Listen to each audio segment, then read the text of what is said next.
Hello everyone, Class 8 APC Books ML Agrawal Exercise 5.3 Question number 3 दिया गया है और नोटबुक इज मार्क्ड एट ₹90 यानी एक नोटबुक में जो प्रिंटेड प्राइस है वो 90 रुपीज़ है। Find the price a student pays for a dozen notebooks if he gets 15% discount. यदि कोई स्टूडेंट एक दर्जन नोटबुक्स खरीदता है और उसे 15% का डिस्काउंट मिलता है तो उसे कुल कितना रुपया देना पड़ेगा। ठीक है, तो सॉल्यूशन में हम फाइंड आउट करेंगे। एमपी ऑफ अ नोटबुक कितना है, 90 रुपीज़ है, ये क्लियर है, फैक्ट दिया गया है।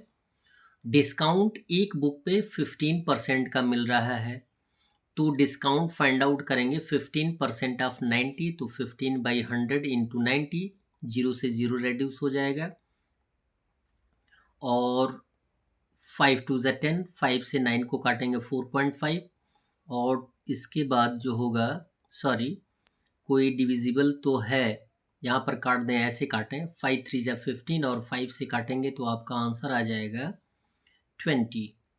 और फिर क्लियर नहीं है, एक बार और सुन लें।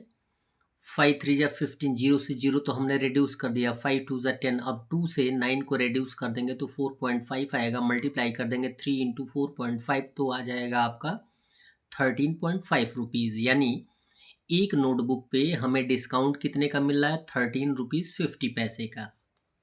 ठीक है, अब हमें काउंट करना है कि एक दर्जन पे उसे कितना देना पड़ेगा। तो एस पी इक्वल होता है एम पी माइनस डिस्काउंट। अब एस पी फाइंड आउट करना है कि एक नोटबुक का एस पी कितना होगा। तो एम पी ऑलरेडी दिया गया 90 रुपीज़, डिस्काउंट हमने फाइंड आउट किया 13.5, तो 90 माइनस 13.5 आंसर आ जाएगा ₹76.50। क्लियर है, यानी 76 रुपीज़ 50 पैसे, यानी एक नोटबुक का सेलिंग प्राइस होगा 76.50।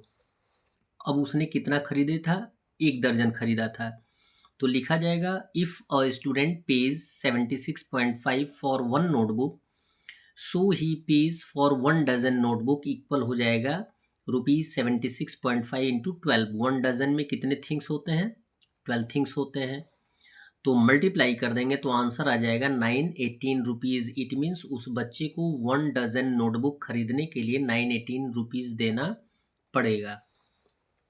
क्वेश्चन नंबर 4 दिया गया है और dealer give 9% discount on an electric fan.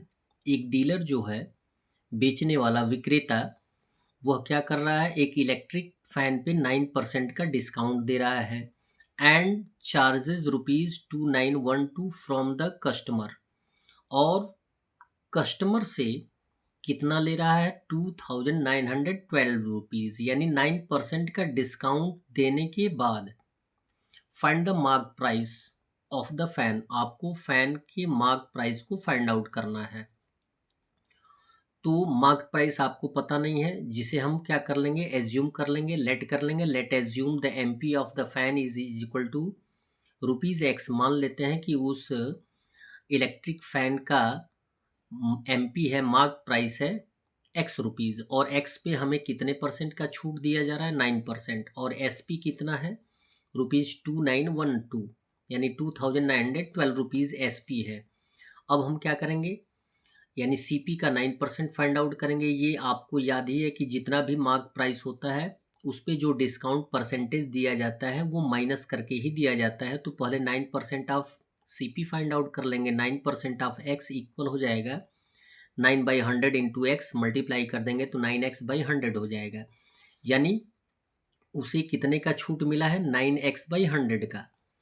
अब हमें एमपी फाइंड आउट करना है। तो आप ये जानते ही हैं कि जब भी एमपी में से डिस्काउंट को माइनस करेंगे तभी हमें एसपी मिलेगा, ये आप जानते हैं।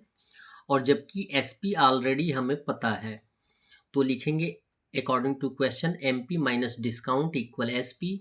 एमपी कितना हमने लेट किया है, एक्स, माइनस का सिंबल देंगे।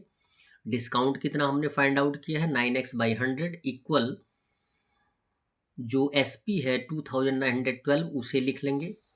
अब यहाँ पे एक होल नंबर और एक फ्रैक्शन है, तो हम सॉल्यूशन में फाइंड आउट करेंगे। एलसीएम आ जाएगा 100, 100 से होल नंबर मल्टीप्लाई कर देंगे 100x माइनस 9x इक्वल हो जाएगा 2912। 100x में से 9x को माइनस कर देंगे तो 91x बाई 100 इक्वल हो जाएगा 2912। अब x का वैल्यू फाइंड आउट करने के लिए इन दोनों को हमें क्या करना पड़ेगा, ट्रांसफ़र करना पड़ेगा। तो x इक्वल हो जाएगा 2912, तो ऑलरेडी दिया ही गया है। यहाँ पे 100 क्या है, एज ए डिवीज़न है तो एज ए मल्टीप्लिकेशन आएगा, और 91 एज ए मल्टीप्लिकेशन है तो एज ए डिवीज़न आ जाएगा। 91 से 2912 को रिड्यूस कर देंगे तो आंसर आ जाएगा 32। x इक्वल हो जाएगा 32 इंटू 100। इट मीन्स x का वैल्यू आ जाएगा 3200 रुपीज़। x किसको माना गया है, CP को। तो लिखेंगे hence CP means MP mark price. तो लिखेंगे hence MP of fan is ₹3200। That's all. Video को लाइक करें और चैनल को अवश्य सब्सक्राइब करें। साथ में अन्य मित्रों को भी बताने का प्रयास करें जिससे कि वो लाभार्थी हों। धन्यवाद।